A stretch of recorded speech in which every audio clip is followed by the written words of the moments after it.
Que privilégio estar aqui mais uma vez com você, continuando essa série Pode ou Não Pode, segundo episódio, uma decisão. Eu espero que ninguém que tenha faltado hoje, eu estou percebendo a ausência de muitos, estejam no bloco, né? Quem faltou foi pro bloco não, né?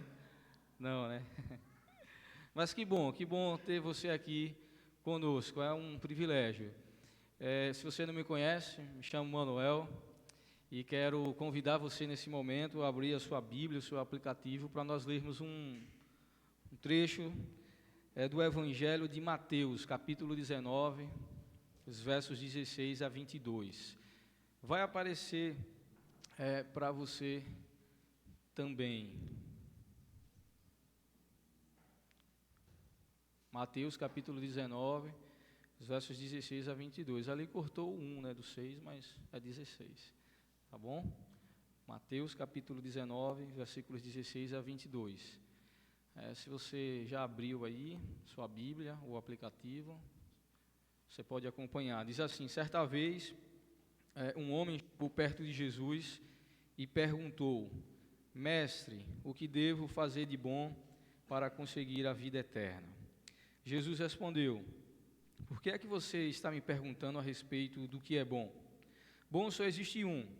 Se você quer entrar na vida eterna, guarde os mandamentos. Que mandamentos? Perguntou ele.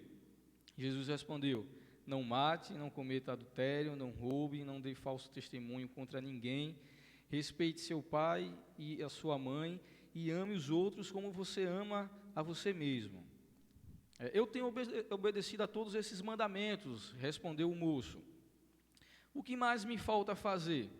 Jesus respondeu: se você quer ser perfeito, vá, venda tudo que tem e dê o dinheiro aos pobres, e assim você terá riquezas no céu. Depois venha e me siga.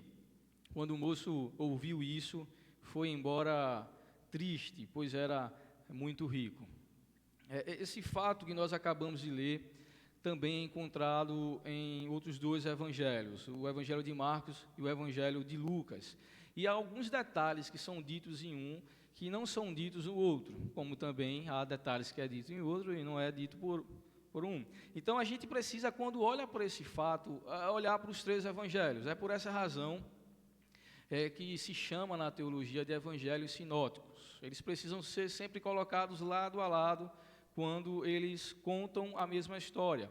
Por quê?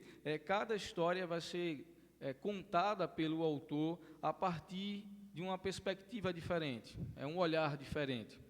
Então, a gente fazendo isso agora, olhando para Mateus, no capítulo 19, verso 16, contando o mesmo evento, ele nos diz que esse jovem é alguém que se aproximou de Jesus e fazendo uma pergunta, e que ele tinha muitas propriedades e riquezas. Então, era alguém jovem que tinha muitas propriedades e riquezas. Marcos, contando a mesma história, no capítulo 10, verso 17, diz que foi um homem que correu até Jesus e, chegando diante dele, se lançou de joelho e lhe fez uma pergunta. E no verso 22, ele diz também que era dono de muitas propriedades, que era muito rico e tinha muitas riquezas.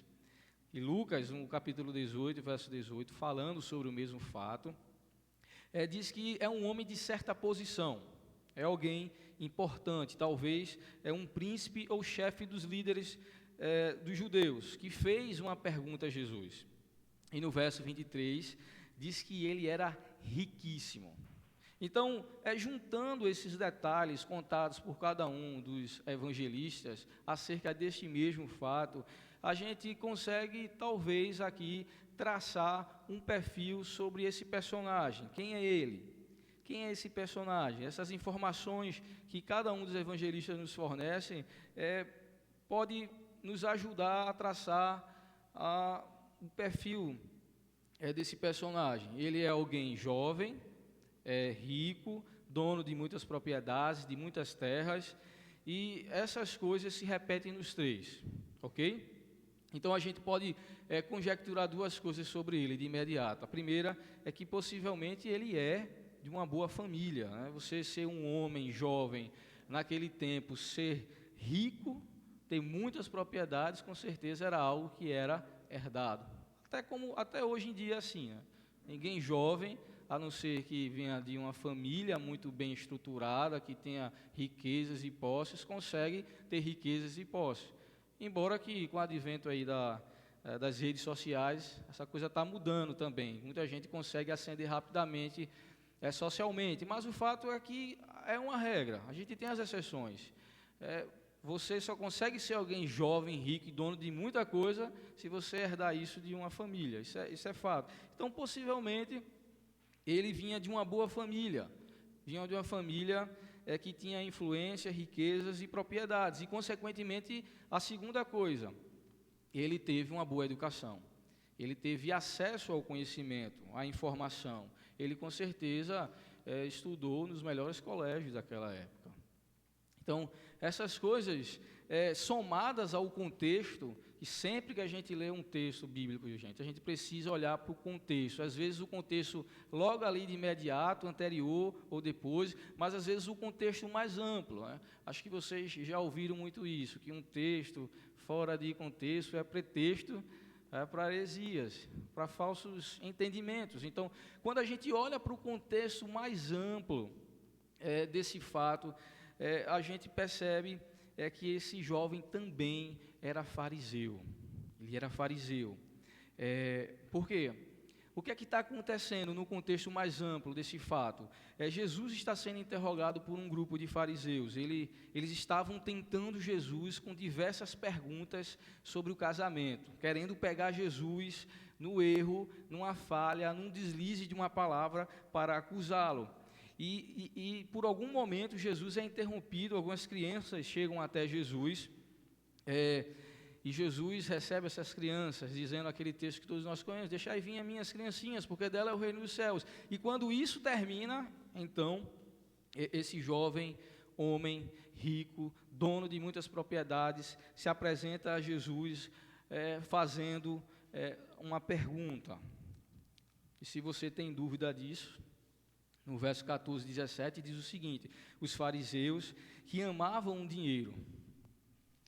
Talvez seja a razão porque os evangelistas querem destacar, ele era riquíssimo, dono de muitas propriedades. Por quê? Os fariseus que amavam o dinheiro, ouviam tudo isso e zombavam de Jesus. E lhes disse: vocês são os que se justificam a si mesmos aos olhos dos homens, mas Deus conhece o coração de vocês. Aquilo que tem muito valor entre os homens é detestável aos olhos de Deus. A lei e os profetas profetizaram até João. Desse tempo em diante estão sendo pregadas as boas novas do reino de Deus, e todos tentam forçar sua entrada nele. É mais fácil o céu e a terra desaparecerem do que cair da lei o menor traço. E olhando para o capítulo 18, verso 19 a 14, diz o seguinte: alguns que confiavam em sua própria justiça e desprezavam os outros,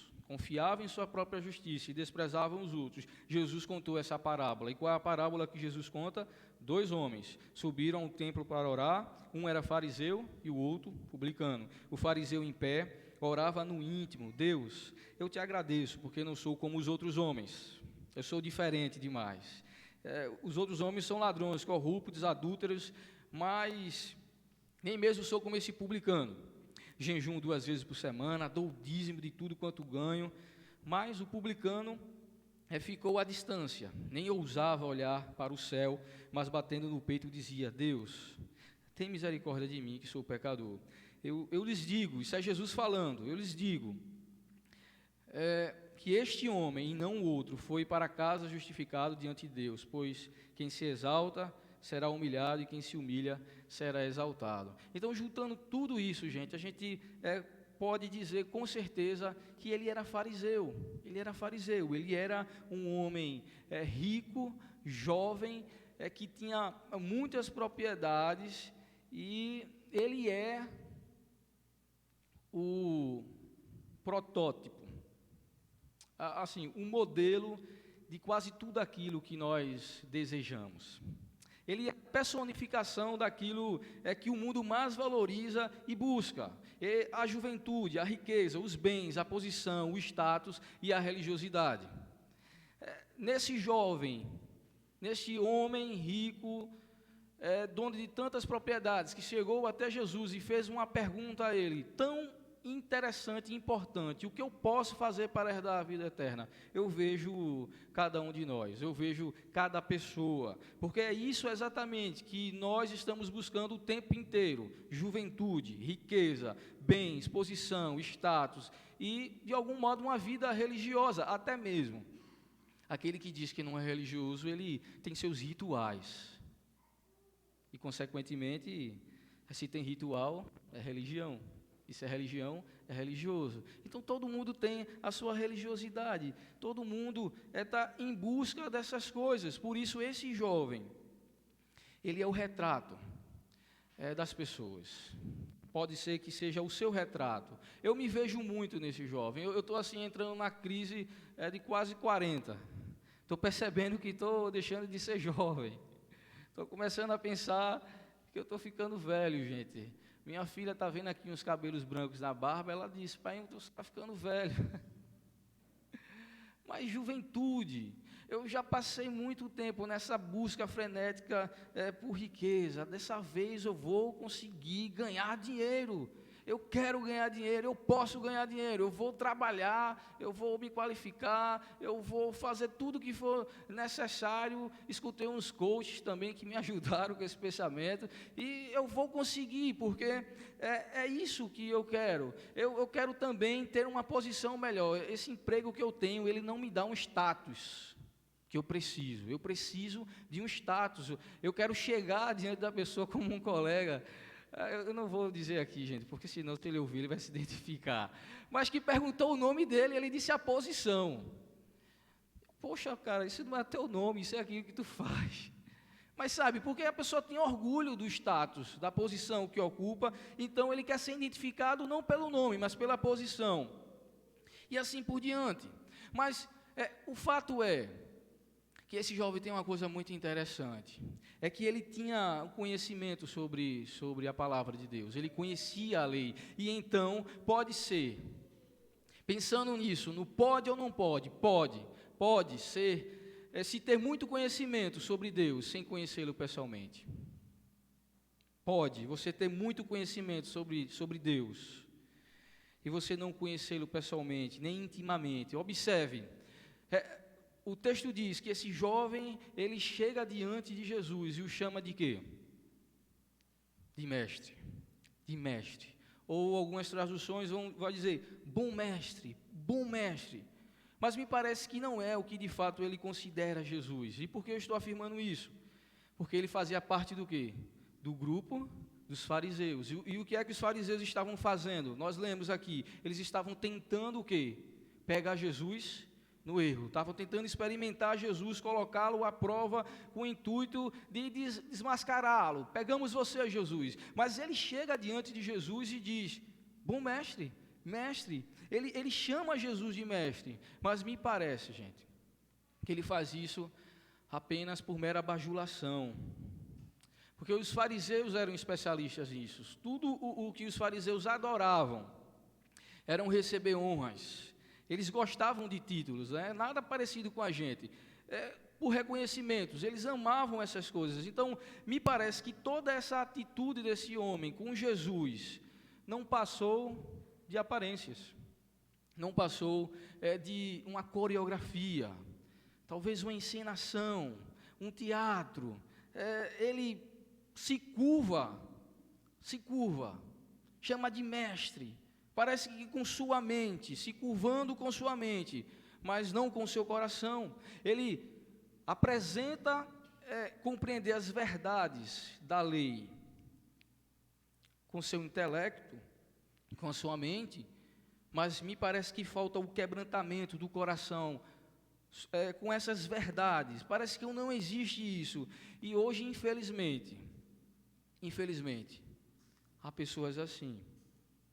Há pessoas que são como esse jovem, que trazem todo esse estereótipo de coisas, e eles estão lotando os templos evangélicos, estão cheios em todos os lugares que se pregam a Bíblia, que se tem uma parede preta, se tem instrumentos, que se pareça com isso daqui. Há pessoas que são exatamente assim, e eu temo que haja alguma delas aqui essa noite.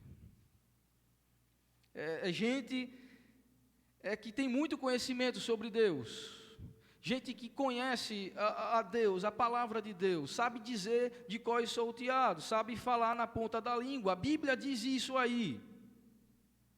Eles estão familiarizados com as coisas de Deus, na verdade estão acostumados com a igreja, com o sagrado, com o culto, com a liturgia, com os cânticos, com os louvores, eles não erram um. Eles gostam de ouvir a pregação do Evangelho, amam ouvir uma boa palavra, amam sair desse ambiente dizendo, nossa, o pastor mandou ver hoje, que palavra, amam isso, essa parte estética do culto, mas que infelizmente não desfrutam de um relacionamento pessoal com Deus, que aceita as verdades bíblicas, sem nenhum questionamento. Eu concordo, é isso, a Bíblia diz isso, mas seus corações estão completamente distantes do Senhor.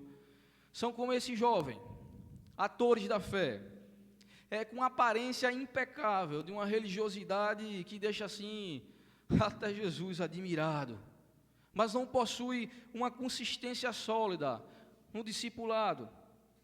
E com respeito a isso, gente, nós precisamos, de fato, abandonar, melhor dizendo, esse cristianismo, essa vida cristã, que mais se parece com um marketing pessoal, essa coreografia evangélica, isso que parece ser, mas não é na sua essência, que você faz tudo aquilo, que consegue identificar como um cristão, você levanta as mãos para o alto, você chora, você se ajoelha, você faz como aquele jovem, bom mestre,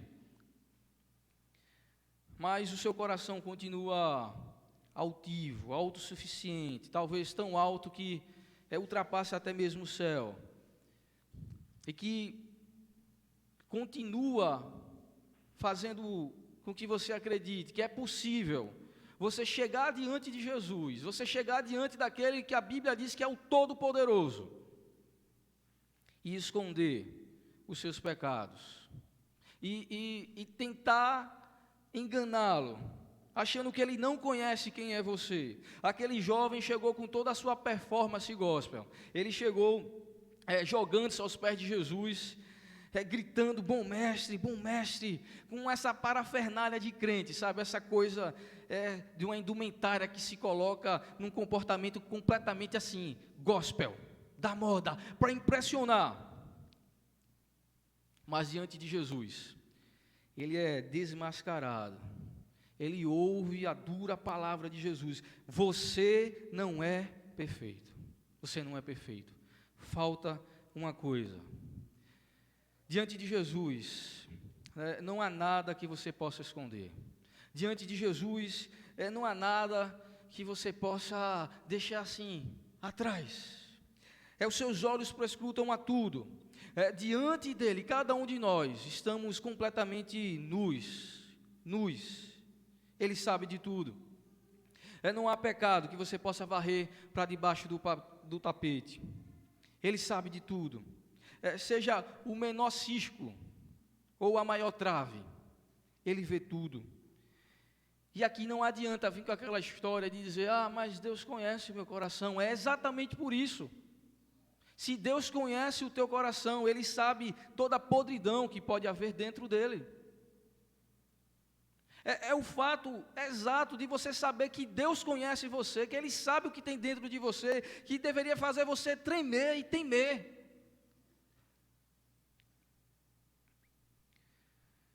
Não se engane, você não pode enganar a Deus, Veja o que Jesus diz, hipócritas, bem profetizou Isaías acerca de vocês, dizendo, este povo me honra com os lábios, mas o seu coração está distante de mim, e em vão vocês me adoram. Vocês são como um sepulcro caiados, bonitos por fora, mas por dentro estão cheios de ossos, e toda imundícia, todo tipo de imundícia, assim são vocês. Vocês parecem ser justos ao povo, mas por dentro estão cheios de hipocrisia e maldade. Não é o mero conhecimento intelectual sobre Deus que você tem que vai produzir salvação. Relacionamento, intimidade, conhecimento de Deus não é suficiente para você gozar desse relacionamento com Deus. É o relacionamento pessoal e íntimo com Ele que faz toda a diferença. Esse relacionamento paternal, dele ser seu pai e você ser seu filho. Aquele jovem sabia muitas coisas sobre Deus com a sua mente, mas ele não tinha a intimidade que somente um relacionamento pode produzir. Você pode saber muitas coisas sobre alguém, mas somente um relacionamento pode produzir intimidade. Intimidade. Ele vai dizer no verso 20, tudo isso eu tenho observado. Eu tenho cumprido à risca, mas não é necessário. Não é suficiente. Conhecimento intelectual sobre Deus desprovido de relacionamento é inútil. Não é tanto sobre o que você sabe sobre Deus, mas é o quanto você o conhece intimamente. E se você observar, o nome desse jovem não é falado na história. Percebeu? Que não é dito quem é esse jovem. Por exemplo, Lucas vai dizer, no início do seu evangelho, ele vai fazer uma pontuação muito interessante. Ele diz que vai escrever o seu evangelho com acurada investigação. Ele se preocupa em ouvir todos, em saber se de fato aquilo que ele vai escrever corresponde àquilo que de fato aconteceu. Ele tem essa preocupação. E eu fico pensando, se Lucas teve essa preocupação, por que será que ao dizer que esse jovem homem é alguém importante, não disse o seu nome, não o citou? Ele fala, é um príncipe de Israel. Por que ele não falou o nome? Aí eu lembrei daquilo que Paulo vai dizer. Entretanto, o firme fundamento de Deus permanece inabalável e selado com essa inscrição: o Senhor conhece quem lhe pertence. E afaste-se da iniquidade todo aquele que confessa o nome do Senhor. Me parece que aquele jovem, ele não era parte das ovelhas de Cristo, ele não era parte desse rebanho, ele tinha jeito de ovelha, ele tinha cheiro de ovelha, mas ele não era ovelha. E a prova está no verso 22, quando ele vai ouvir a ordem de Jesus, no verso 21, vem e segue-me. Porque Jesus vai dizer, olha, as minhas ovelhas, elas ouvem a minha voz, eu as conheço, e elas fazem o quê? Me seguem, elas me seguem. Mais que conhecer Deus, mais do que conhecer sobre Deus, é preciso ser conhecido por Deus. Jesus vai dizer, muitos me dirão naquele dia, Senhor, Senhor, não profetizamos nós em Teu nome não expulsamos demônios e não realizamos muitos milagres? Então eu lhe direi claramente, nunca os conheci. Afaste-se de mim vocês, que praticam o mal. E ainda vai dizer, mais tarde, vieram também outros e disseram, Senhor, Senhor, abra a porta para nós. Mas ele respondeu, a verdade é o quê? Que eu não conheço vocês. É possível sabermos muito sobre Deus, mas não conhecer a Ele pessoalmente, nem intimamente. Por isso eu gostaria de fazer 3 perguntas para você. Será que você conhece a Deus pessoalmente, intimamente? Será que você pode ser de fato contado entre as ovelhas do Senhor? Entre aqueles que estão em seu aprisco, sendo cuidados por Ele? Será que Deus pode dizer ao seu respeito, assim como disse com Jesus, este é meu filho amado em quem tenho todo o prazer? Será que Deus pode dizer isso ao seu respeito? Será que Deus pode dizer o que disse lá em Apocalipse 2,19? Eu conheço as suas obras, eu sei o seu amor, a sua fé, o seu serviço, a sua perseverança, eu sei o que você está fazendo, é mais agora do que no princípio. Será que Deus pode dizer isso sobre você? Apocalipse 2,17 diz que tem uma pedra branca que vai ser dada a cada um naquele dia, que só quem receberá essa pedra saberá o nome que tem lá escrito. Será que o seu nome está escrito lá? Ele conhecia tudo sobre Deus, sobre a lei de Deus, mas não o conhecia pessoalmente, porque diante dele estava toda a plenitude da divindade. Diante daquele jovem que se prostrou e gritou, bom mestre, estava aquele que é maior que todo mandamento, porque ele é a própria palavra. A palavra de Deus, o Logo eterno, a palavra viva, o verbo que se fez carne, era ele que estava diante daquele jovem. E Jesus, propositalmente, observe, não menciona os mandamentos que dizem respeito a Deus. Jesus não menciona os mandamentos que dizem respeito a Deus. E por que será, gente? Porque Ele é o próprio Deus. É o próprio Deus que estava falando ali e que chega para aquele jovem e dá uma ordem. Qual é a ordem que ele dá?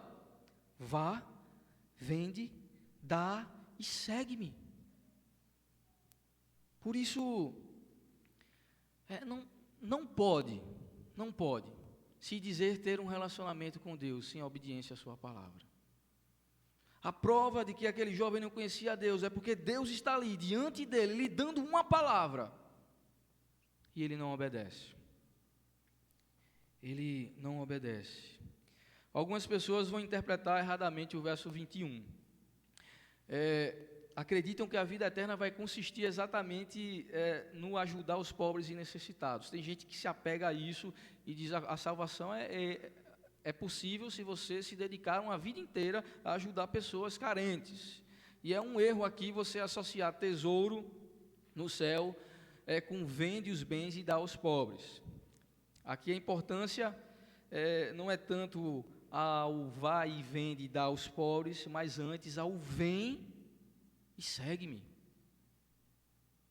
Porque todo relacionamento com Deus tem como sinal inicial essa resoluta disposição de se obedecer à sua palavra.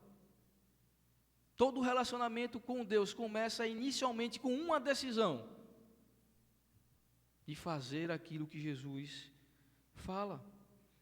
Jamais será possível trilhar o caminho que conduz à vida eterna. O caminho que nos possibilita ter um relacionamento real, íntimo com Deus. Alguém que não tem a decisão de obedecer às ordens de Jesus. Aquele jovem precisava se desfazer dos tesouros da terra para juntar tesouros nos céus. É a nossa obediência à palavra de Cristo que atua como um cofre, onde nós podemos depositar o tesouro celestial. É a nossa obediência, o que nos faz participantes dessa comunidade de discípulos, é exatamente a nossa obediência a Cristo. A vida cristã é uma vida de obediência, onde a nossa vontade diariamente vai sendo substituída pela vontade de Deus, onde dia a dia nós vamos renunciando aquilo que mais desejamos e queremos para ser absolvido pela boa, perfeita vontade de Deus. Porque ser cristão é viver como Cristo ordena. Ser cristão é viver segundo a palavra de Deus e não segundo o que achamos ou pensamos. A vida cristã, ela não pode ser vivida da sua maneira. A vida cristã, ela é cristã por causa de Cristo e daquilo que Ele ordena. Então aqui, gente, está a maior dificuldade daquele jovem e a nossa. Ele queria saber qual era o conselho de Jesus. Ele perguntou honestamente a Jesus: o que eu posso fazer para herdar a vida eterna? Ele queria o conselho de Jesus para a sua vida. E talvez estivesse disposto a fazer o que Jesus estava dizendo e seguir o que Jesus dissesse, desde que se encaixasse com aquilo que ele imaginava, que ele esperava. Talvez ele deve ter pensado: ora, se Jesus dizer algo que seja muito confortável para mim, eu topo. Mas quando ele descobriu que as exigências que Jesus vai fazer a ele foram bem radicais, que foram maiores e mais penosas de serem tomadas do que ele pensou, o que foi que aconteceu? Ele se entristeceu, ele virou as costas e foi-se embora. Entregar o que somos é mais difícil do que entregar o que temos.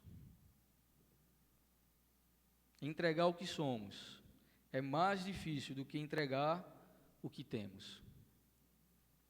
O problema daquele jovem não estava na sua riqueza, nos seus bens. O problema daquele jovem estava em seu coração. É aí onde está o nosso problema, o nosso coração. E o que é que a gente descobre sobre o que havia no coração daquele jovem? É que ele era cobiçoso. Perceba que Jesus vai citar a parte dos mandamentos que referem-se ao nosso relacionamento com o próximo. É porque essas coisas podem ser verificadas. Os mandamentos que dizem respeito a não roubar, a não mentir, a não furtar, a não assassinar, isso pode ser verificado ou não? Você pode saber realmente se alguém nunca matou alguém ou não, nunca roubou ou não, nunca furtou ou não. Talvez mentir, eu não sei, né? Mas são coisas assim que dá para saber, poxa, fulano é uma pessoa que só anda com a verdade, eu nunca vi uma mentira sair da boca dele. Todos esses mandamentos que Jesus vai se referir dizem respeito exatamente à parte que pode ser verificável, que pode ser comprovado. Mas ele omite o 10º mandamento. Ele omite aquele mandamento que diz o quê? Não cobiçarás. Não cobiçarás. E me parece que ele faz isso de propósito. É para mostrar exatamente àquele jovem que ele não era perfeito, que ele não era tão justo quanto ele imaginava, que na verdade ele era um pecador, um transgressor da lei. Tiago, capítulo 2, verso 10 e 11, está escrito: pois quem obedece toda a lei, mas tropeça em apenas um ponto, torna-se culpado de quebrá-la inteiramente. Pois aquele que disse, não adulterarás, preste atenção, aquele que disse, não adulterarás, também disse, não matarás. Se você não comete adultério, mas comete assassinato, torna-se transgressor da lei.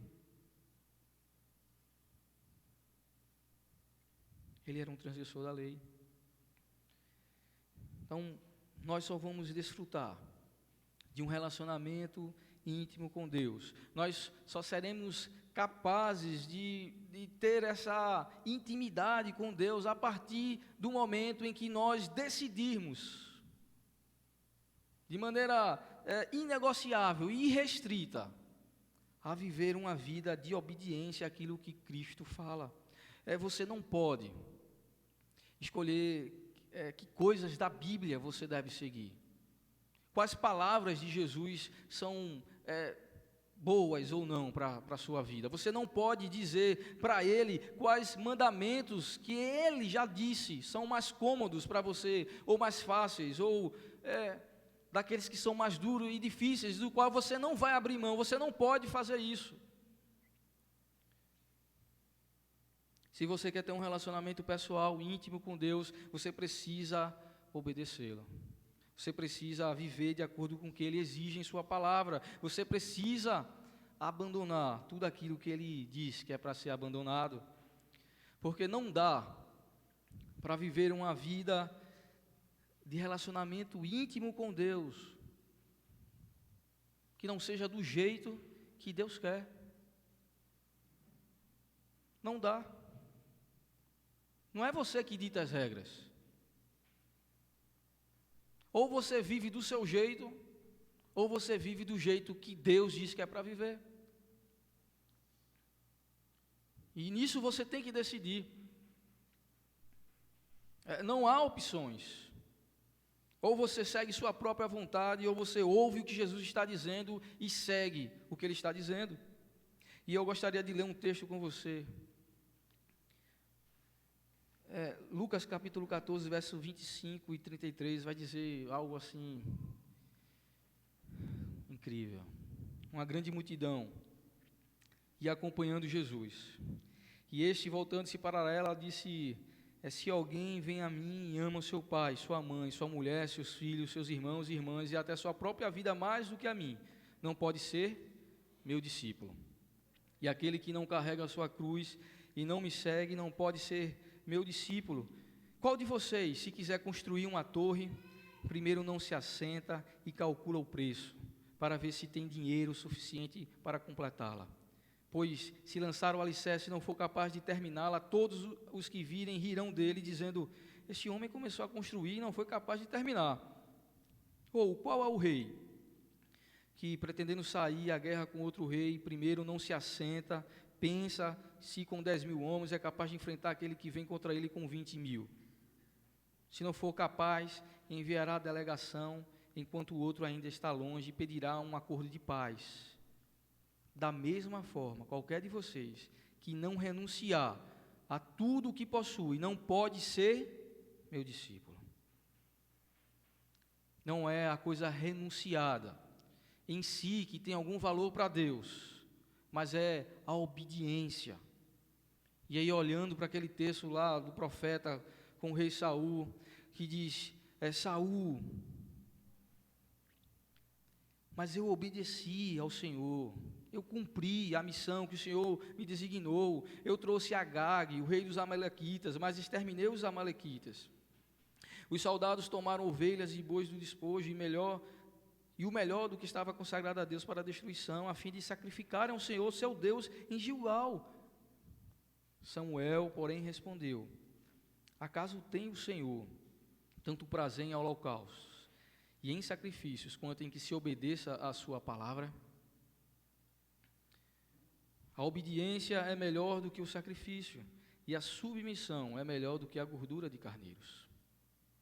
Não é o objeto em si. Deus não estava nem aí para os despojos. A questão é que Deus havia dado a ele uma ordem. Deus havia dito a ele: Saul, faça isso. E Saul decidiu fazer diferente. A obediência é a base de todo o nosso relacionamento com Deus. Olha o que Jesus vai dizer: se vocês me amam, obedecerão aos meus mandamentos. A obediência à palavra de Deus não é algo assim super difícil ou impossível. Não é, porque veja o que está escrito. Porque nisso consiste o amor de Deus, obedecer aos seus mandamentos, e os seus mandamentos não são pesados. Não é impossível de você viver tudo aquilo que Deus diz que você deve viver. Não é impossível, mas é uma coisa radical. A obediência à palavra de Deus é radical. É radical porque ela vai tirar de nós o controle da vida. Quem sabe aquele jovem rico que estava tão acostumado a com o seu dinheiro comprar o que queria, se viu diante de Jesus com a impossibilidade de não ter o que desejava. Talvez ele pensava que a sua riqueza lhe dava o controle. Assim, talvez ele pudesse, com o seu dinheiro, comprar a vida eterna com as suas obras. A obediência à palavra de Deus é radical, porque ela tira de nós o controle da vida. Quando nós decidimos seguir a Jesus, o que estamos fazendo é passando o controle da vida para Ele. Isso é radical. É radical porque vai desfazer toda a nossa justiça própria. Independente do que você faça, você jamais vai conseguir impressionar a Deus. Mesmo que você chegue diante dele, se lanche no chão e diga: bom mestre, o que eu farei? Isso não irá impressionar. Você não consegue impressionar a Jesus. Sempre diante dele todos nós seremos achados em falta. Por uma razão simples, porque nosso relacionamento com Deus é pura graça. Pura graça. Por isso é radical. É radical porque vai remover de nós todos os méritos. Todos os méritos. Mas vai exigir de nós renúncia. Eu não sei, honestamente, eu não sei o que é que Deus quer que você renuncie. Para aquele jovem foi a sua cobiça. Para você pode ser outras coisas. Talvez a mentira, talvez o adultério, talvez a prostituição, talvez os vícios, as drogas, os seus conceitos e achismos, sei lá. Eu não sei. Mas eu sei de uma coisa. Sempre haverá alguma coisa da qual a gente precisa renunciar para seguir a Jesus. Para você refletir e praticar. Quais são as áreas de sua vida que precisam radicalmente serem submetidas a Cristo? Quais áreas da sua vida que Jesus não tem sido o Senhor? Do qual você precisa urgentemente render a Ele, passar o controle para Ele. Quais práticas em sua vida a palavra de Deus te confronta a renunciar e você ainda continua se entristecendo, mas não renunciando e mudando de fato? Porque a gente ouve a palavra de Deus e a gente vai sendo em algum modo confrontado por ela. E a gente se entristece, a gente percebe: poxa, não é isso que Deus quer, eu estou consciente, mas o fato é, o que você tem feito? O que é que você tem feito para de fato mudar? Para seguir o caminho que Jesus quer para você? Em terceiro, qual será a tua decisão hoje? Hoje, o que é que você vai fazer? Você vai seguir a Jesus?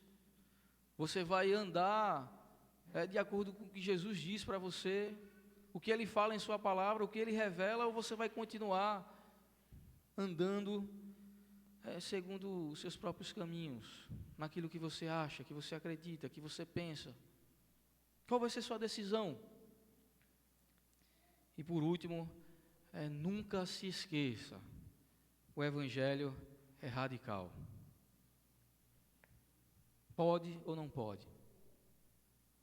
Pode ter muito conhecimento de Deus, mas não ter nenhum relacionamento íntimo com Ele. Não pode você querer viver uma vida com Jesus sem ser uma vida pautada pela obediência à sua palavra. Por favor, fique de pé, vamos orar.